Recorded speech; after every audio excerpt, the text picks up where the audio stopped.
Hello friends, welcome back to the money video guys and my YouTube channel guys. Today again we are going to talk about guys Samsung phone device setting guys, and today video title guys Samsung phone guys phone video call effects guys, how can be off.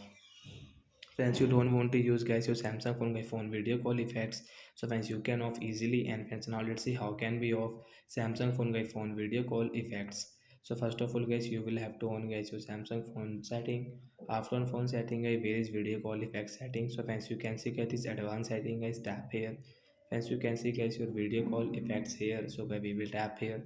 Friends, you can see your video call effects notification guys. You can see keep the focus on your during video calls by blurring the background. By blurring the background, fans you don't want to use, so you can off.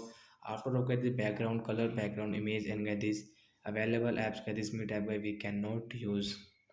Fans you want to use guys, you will have to again on from here. So like that guys, we can off guys Samsung phone video call effect. So bye guys, we will meet on next video.